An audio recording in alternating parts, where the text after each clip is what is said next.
What is up, Masterminds, and welcome back to Mastar Media. Today, we are talking about the Dragon Ball Super episode 115 preview, as it opens up with what I believe is Goku's Kamehameha versus Kefla's just machine gun energy blast, and Goku is losing there. So Kefla's power in her base form is stronger than Goku's Super Saiyan God. Granted, Goku is completely exhausted still. I mean, it's been like only a few minutes since he's fought Jiren, although, you know, in Dragon Ball time, it's been a few episodes. In real time, Goku is still recovering from that fight with Jiren, but even though with that in consideration, it's still pretty much ridiculous at how strong Kefla is. I gotta pronounce her name right, it's Kefla. So my prediction is like the first, 5 minutes of this episode, Goku will be fighting her in Super Saiyan God form, and he's just going to be getting wrecked. Like, he's going to be getting absolutely stomped by this Potara fusion of the two girls, meaning that basically she's like is stronger than his Super Saiyan Blue full power, as we'll see later. But let's jump into the next piece of this episode. So it looks like the two Namekians from Universe 6 continue their battle with Gohan and Piccolo, and for whatever reason these two Namekians are super strong. Gohan and Piccolo are basically on the ropes. This guy's shooting a very strong blast, and Gohan's trying to push it back and loses. It looks like it explodes on Gohan. So I don't know how these Namekians are stronger than a Mystic Gohan, which technically should be stronger than even Super Saiyan 3. I mean, maybe there's some story there. Maybe we'll learn that they've each fused a lot, just like Piccolo has, or something like that. But it's a little bit ridiculous. I mean, I think Gohan should absolutely stomp these guys. And I think that Gohan in this entire tournament is just really being underplayed a lot. I mean, they're really making him seem weak. And Gohan is not weak. I mean, his power is so far beyond everybody else. When you take a look back at what he accomplished in Dragon Ball Z in the Buu arc in his ultimate form. So hopefully, you know, we'll learn some story here. Hopefully, Gohan and Piccolo will end this fight, and it'll just be Kefla left. But I don't know. It looks like this battle may be going on for a while. It may be, you know, a few episode fight that continues to go on. Hopefully, Vegeta vs. Toppo is something like that as well. All right, let's continue with this preview. Goku goes into Super Saiyan Blue, probably after, maybe around like the midway mark in this episode, and we get to see this policeman guy come, and he's a joke, you know, he's just a fodder, and Android 17 just smacks him around, so that's probably not going to play any significant role in the episode. Champa looks really surprised, probably because Goku has gone back into Super Saiyan Blue form, and Whis is explaining something, probably something along the lines of, oh, he's regained enough stamina through their battle, and now like the real battle is going to begin. Beerus squints his eyes, and Jiren even flinches. I don't know if he's flinching at Goku turning Super Saiyan Blue again, or at Kefla transforming into Super Saiyan. That we'll have to see next weekend. But regardless, it seems to throw everybody for a surprise that Goku was able to go back into Blue so quickly. And take a look here at this Kefla, who has a lot of scratches on her. So she is not just invulnerable. She is not just taking Goku on like he's nothing. She's taking a lot of hits as well. And it appears from the way that they've stacked this preview that she took all those hits as Goku was Super Saiyan God. So I'm kind of confused here as to, is her Super Saiyan form as strong as Goku's Super Saiyan God form? And they were like pretty much even, and then Goku transforms, but it says Super Saiyan Blue is defeated, and it also says that Goku uses the Kaioken in Super Saiyan Blue, so I'm a little confused to how they're going to piece together this preview in the actual episode. I mean, we didn't get to see Goku use Kaioken at all, so there's a possibility that Kefla either transforms even further, or Goku just doesn't lose. But I think he's probably going to lose here, or the fight is going to get interrupted maybe by Frieza or something like that. But I think that what's going to happen is Goku's going to go blue. He's going to end up start winning the fight, and then Kefla is going to transform even further, and she'll probably go into Super Saiyan 3. I'm guessing that that is like the whole reasoning why Goku showed it earlier in the show to the girls, is that she's going to go Super Saiyan 3 Kefla. Now, that would kind of make sense because Goten and Trunks were able to go Super Saiyan 3 Gotenks. At her power, there's really no reason why she should not be able to go into Super Saiyan 3.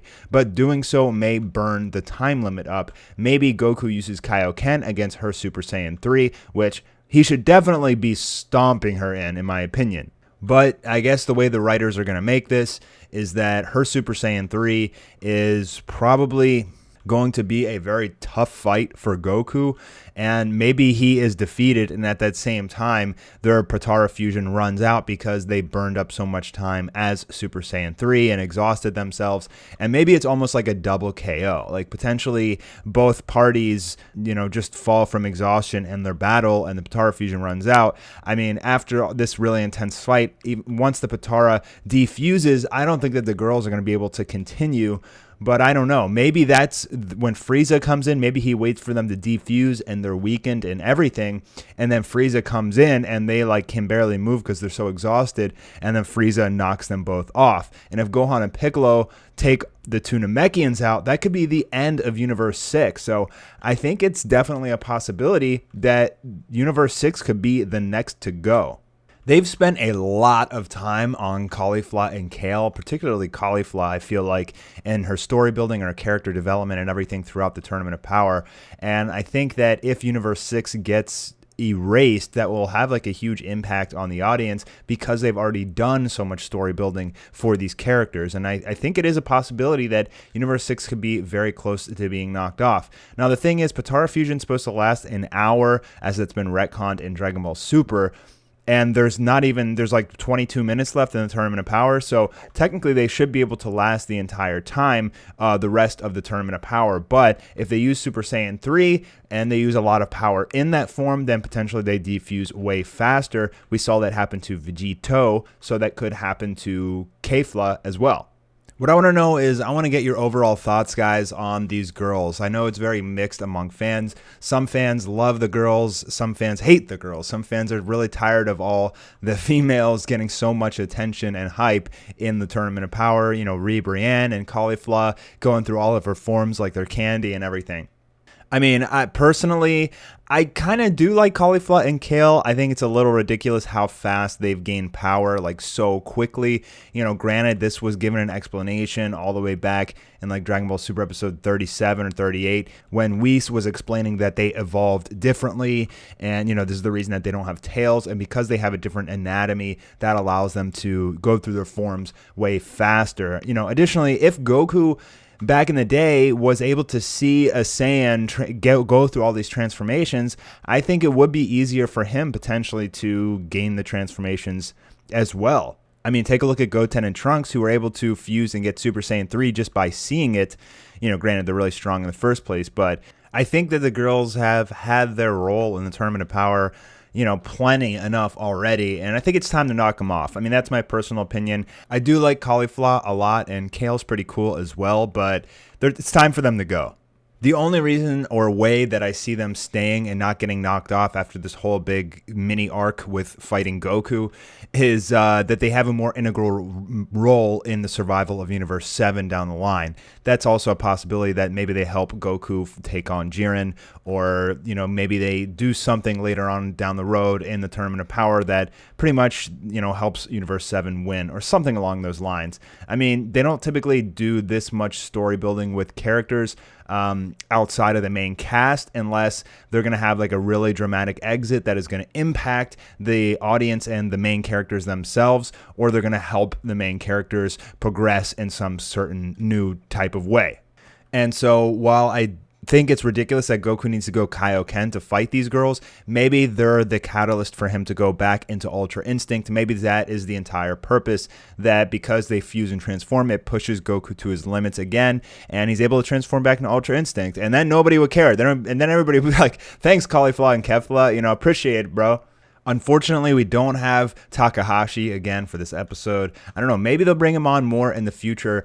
Last episode was his first time supervising, I believe. So, even Japanese fans really liked the episode last week. It had a 9% increase in overall satisfaction. So hopefully we'll get Takahashi back supervising again soon and get some of that beautiful artwork again. This episode, unfortunately, does not look like it's going to have that amazing artwork again that we got spoiled with last episode. That's all I got for this one, guys. Thanks for stopping by Mastar Media today, and I will see you tomorrow and the rest of the week for more Dragon Ball videos. I got a lot planned for you guys. All right, have a good one. Peace.